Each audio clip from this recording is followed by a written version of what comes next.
Hi all, welcome to football arena. ഈ season റയലിനെ സംബന്ധിച്ചിടത്തോളം വളരെയധികം ബുദ്ധിമുട്ടേറിയ ഒരു സീസണാണ്. സാബി അലോൺസോയെ അവർക്ക് പുറത്താക്കേണ്ടി വന്നിരുന്നു.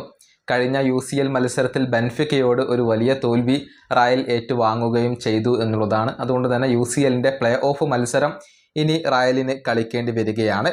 ഏതായാലും റയലുമായി ബന്ധപ്പെട്ട ഒരു കണക്ക് ഇപ്പോൾ ലഭിച്ചിട്ടുണ്ട്.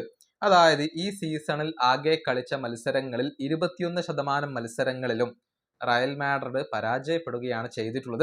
33 മത്സരങ്ങളാണ് റയൽ കളിച്ചിട്ടുള്ളത്.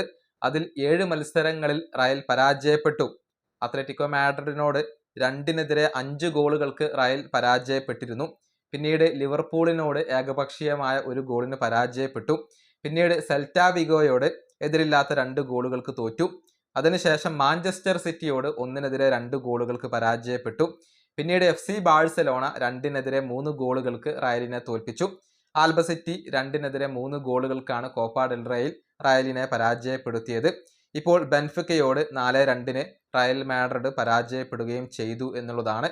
അങ്ങനെ 33 മത്സരങ്ങളിൽ 7 മത്സരങ്ങളും റയൽ പരാജയപ്പെട്ടു എന്ന് പറയുമ്പോൾ 21% മത്സരങ്ങളും റയൽ പരാജയപ്പെടുകയാണ് ചെയ്തിട്ടുള്ളത്. ഇതോടുകൂടി റയലിൻ്റെ UCL കിരീട സാധ്യത ഇപ്പോൾ വളരെയധികം കുറഞ്ഞിട്ടുണ്ട്. അതായത് നിലവിൽ AAയുടെ പ്രഡിക്ഷൻ പ്രകാരം 1.8% കിരീട സാധ്യത മാത്രമാണ് റയലിന് ഉള്ളത്. അതായത് ഇത്തവണത്തെ UCL റയലിന് ലഭിക്കാനുള്ള സാധ്യതകൾ നിലവിൽ വളരെയധികം കുറവാണ് എന്നാണ് ഇപ്പോൾ പ്രതീക്ഷിക്കപ്പെടുന്നത്. ഏതായാലും ശക്തമായ ഒരു തിരിച്ചുവരവ് റയലിന് ആവശ്യമാണ്. ഇനിയിപ്പോൾ ലാലിഗയും UCLും മാത്രമാണ് റയലിൻ്റെ മുന്നിലുള്ള ഏക കിരീട പ്രതീക്ഷകൾ. ഈ വീഡിയോ അവസാനിപ്പിക്കുന്നു. അടുത്തൊരു വീണ്ടും കാണാം.